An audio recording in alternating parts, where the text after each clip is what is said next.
Bernard von Bergen et son fils suspendent les saucisses qu'ils viennent de préparer. Quelques 3000 pièces, et c'est comme ça chaque semaine. Les fumoirs se font rares aujourd'hui. Celui-ci est vieux de plus de 300 ans. Moi ici, ce qui me plaît beaucoup dans le fumoir, c'est vraiment à cause que c'est ancien, c'est vraiment archaïque et puis je me sens bien, souvent je suis seul ici dedans et c'est vraiment idéal quoi, pour moi.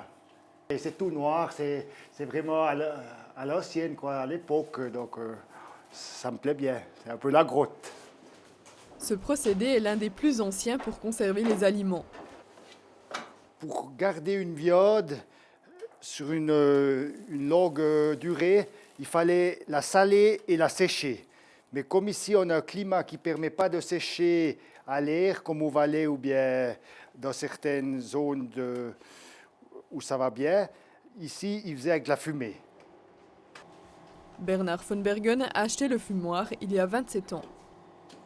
J'habitais dans le village, 4 maisons plus loin, et puis c'était un ancien monsieur qui était célibataire, donc il n'y avait pas de descendance, qui fumait la viande ici pour certains bouchers et les particuliers qui y apportaient. Et je venais y aider le soir à faire les feux et monter les saucisses. Et puis ça m'a vraiment intéressé et c'était un métier qui me plaisait beaucoup, quoi. Père et fils fabriquent les saucisses dans la pièce à côté du fumoir. La viande ne parcourt pas plus de 30 km des producteurs à la boucherie de Champeaux. Bernard von Bergen n'abat pas les animaux lui-même, il n'a pas l'équipement nécessaire. C'est l'un de ses collègues bouchers qui lui fournit sa viande une fois par semaine.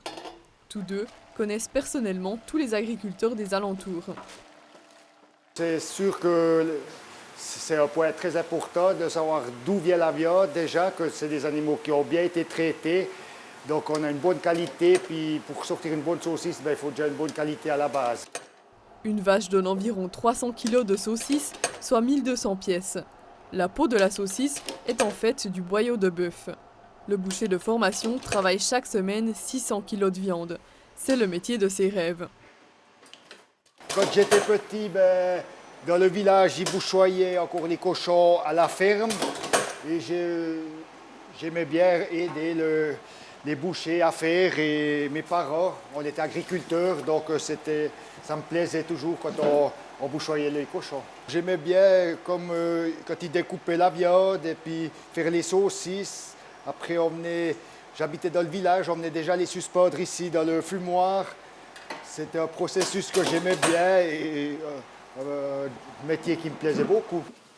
La saveur de la saucisse doit beaucoup à la qualité de la viande, au mélange et au fumage. Mais les épices aussi jouent un rôle crucial. Bernard von Bergen produit 4 sortes de saucisses. C'est lui qui en a composé la recette. J'ai regardé justement quand j'étais petit, quand le boucher venait bouchoyer chez nous, mais lui, il assaisonnait avec des poignées. Il ne pesait pas la viande et il ne pesait pas les épices. Et moi, après, j'avais vu un peu les épices qu'il utilisait et j'ai commencé à peser jusqu'à ce que j'ai trouvé mon mélange qui me convenait.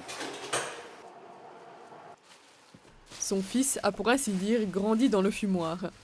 Il travaille comme mécanicien en machine agricole à 50%. Le reste du temps, il est employé chez son père. Alors la mécanique, c'est quelque chose qui me plaît énormément, mais après, je privilégierais le fumoir, car c'est quelque chose qui se perd, et puis j'ai toujours vécu avec ça, puis c'est quelque chose de beau, qu'il n'y a plus grand-chose. Fumer les saucisses permet d'extraire l'eau de la viande et de tuer certaines bactéries. C'est comme ça qu'elles se conservent plus longtemps. Au cours du processus, elles perdent la moitié de leur poids. Il n'existe pas d'apprentissage pour ce métier. C'est le Guedou qu'on l'appelait qui m'a vendu, qui m'a montré comment ce qu'il faisait. On est vraiment titulaire de la météo, des quantités de saucisses qu'on met dedans, s'il y a plus d'humidité.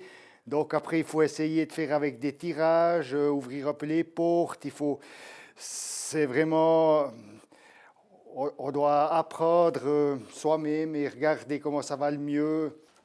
Les saucisses restent suspendues ici entre 2 et 3 semaines jusqu'à ce qu'on puisse les consommer crues. Perpétuer ce savoir-faire ancestral demande beaucoup plus de temps que dans une boucherie moderne. C'est une passion parce que ça prend beaucoup de manipulation. Nous, ce qu'on fait en 2 semaines ici, on arrive à le faire en 3 heures. Nous, un jambon, il nous faut 16 semaines pour 8 semaines pour le fumer et 16 semaines pour le saler. Et en boucherie, j'ai eu travaillé, on tuait le cochon le lundi et le vendredi, tout était au macholoto. Les plus gros bouts de viande sont suspendus dans les pièces arrière du fumoir. Après le fumage la nuit, elles sèchent pendant la journée. Bernard von Bergen se fie à la couleur et à la consistance pour savoir s'ils se développent correctement. On arrive à sortir des produits qui sont attitrés à nous. C'est vraiment le goût de la fumée, la grandeur du local qui fait foi. Donc chaque fumoir est différent et on n'arrive pas à copier ce goût-là dans un autre fumoir. Il livre ses produits fumés dans 10 magasins. Certaines personnes viennent les acheter directement au fumoir. Ciao, merci. La gourmandise fait partie du métier. Mes produits, j'aime bien les manger.